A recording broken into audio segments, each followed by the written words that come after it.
നമസ്കാരം. Raf talk ഫുട്ബോളിലേക്ക് അവർക്കും സ്വാഗതം. ലാലിഗയിൽ റയൽ മാഡ്രിഡും വലൻസിയയും തമ്മിൽ നടന്ന മത്സരത്തിൽ റയലിൻ്റെ ബ്രസീലിയൻ സൂപ്പർ താരം വിനി ജൂനിയർക്ക് റെഡ് കാർഡ് കിട്ടി. ആ സംഭവം എല്ലാവരും കണ്ടിട്ടുണ്ടല്ലോ.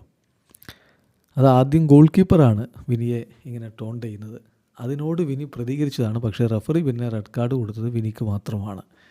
അത് വലിയ രൂപത്തിലുള്ള വിവാദമായിട്ടുണ്ട്. റയൽ മാഡ്രിഡ് അതിനെതിരെ ശക്തമായിട്ട് ഇപ്പോൾ രംഗത്തുമുണ്ട്. വിനിയായി നിൽക്കുക എന്നുള്ളത് ബുദ്ധിമുട്ടേറിയ കാര്യമാണ്. ഇത്രയധികം അപമാനങ്ങൾ സഹിച്ച് നിൽക്കുക എന്നുള്ളത് ബുദ്ധിമുട്ടേറിയ കാര്യമാണ് എന്ന് തുറന്നടിച്ചു പറയുകയാണ് കാർലോ ആഞ്ചലോട്ടി. ഇന്നിപ്പോൾ റയൽ മാഡ്രിഡിന് കളിയുണ്ട്. ഡബ് മിനഡയ്ക്കെതിരെയാണ് കോപ്പ ഡെൽ റേയുടെ റൗണ്ട് ഓഫ് 32 അവർക്ക് കളിക്കാനുള്ളത്. രാത്രി ഇന്ത്യൻ സമയം 11:30 ആ മത്സരം. അതിന് മുന്നോടിയായിട്ട് കോച്ച് മാധ്യമങ്ങളെ കണ്ടിരുന്നു. പിന്നെ സൂപ്പർ കോപ്പ ഡി എസ്പാനയിലെ മത്സരമാണ് ജനുവരി 9 ഇന്ത്യൻ സമയം പറയുമ്പോൾ ജനുവരി 10 പുലർച്ചെ 12:30 റയൽ മാഡ്രിഡ് മയോർക്കെതിരെ കളിക്കും.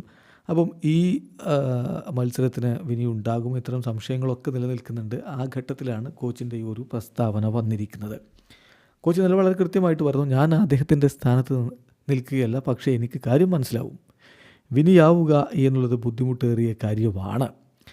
കാരണം ഇത്രയധികം ഇൻസൾട്ടുകൾ അദ്ദേഹത്തിന് ചുറ്റും സംഭവിക്കുന്ന കാര്യങ്ങൾ നമ്മൾ കാണുന്നില്ലേ.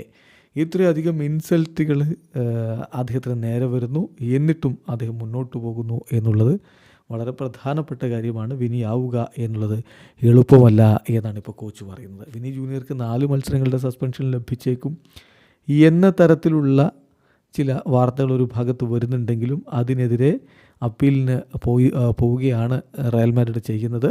ഇപ്പോൾ അതുമായി ബന്ധപ്പെട്ടുകൊണ്ടുള്ള വാർത്തകൾ പുറത്തേക്ക് വന്നിട്ടുണ്ട്. ഹോസെ ഫെലിക്സ് ഡയസ് ഇതിൻ്റെ വിവരങ്ങൾ മാർക്കയുടെ റിപ്പോർട്ടറാണ്. അദ്ദേഹം പറയുന്ന വിവരം എങ്ങനെയാണ്: റയൽ മാഡ്രിഡ് വിനി ജൂനിയറുടെ റെഡ് കാർഡ് തന്നെ റിവോക്ക് ചെയ്യാൻ വേണ്ടി ആവശ്യപ്പെടുകയാണ്. ഇത് അവർ വിശദമായിട്ട് സംസാരിക്കും. അവർക്കെടുത്ത് പറയാനുള്ളത്, താരത്തെ ആദ്യം പ്രൊവോക്ക് ചെയ്യുകയാണ് ചെയ്തത്. അദ്ദേഹത്തെ ആദ്യം ടോൺ ചെയ്തു ഗോൾ കീപ്പർ. അത് റഫറി പരിഗണിച്ചിട്ടില്ല. അവിടെ വാറിൻ്റെ മിസ്യൂസാണ് സംഭവിച്ചിരിക്കുന്നത്. പിന്നെ റിപ്പോർട്ടിൽ ഉപയോഗിച്ച വേർഡിങ് നോക്കുക. ഇതെല്ലാം വാദിച്ചുകൊണ്ട് റയൽ മാഡ്രിഡ് വിനിക്കുള്ള റെഡ് കാർഡ് റിവോക്ക് ചെയ്യാൻ വേണ്ടി ആവശ്യപ്പെടുകയാണ് എന്നാണ്. എന്തായാലും ഇതിൽ എന്ത് തീരുമാനത്തിലേക്ക് ലാലിഗ കടക്കും കാത്തിരുന്ന് കാണാം. വീഡിയോ അവസാനിക്കുന്നു. ഫുട്ബോൾ ലോകത്തെ കൂടുതൽ വിശേഷങ്ങളുമായി റാഫ് ടോക്സ് കൊണ്ടുവെത്താം.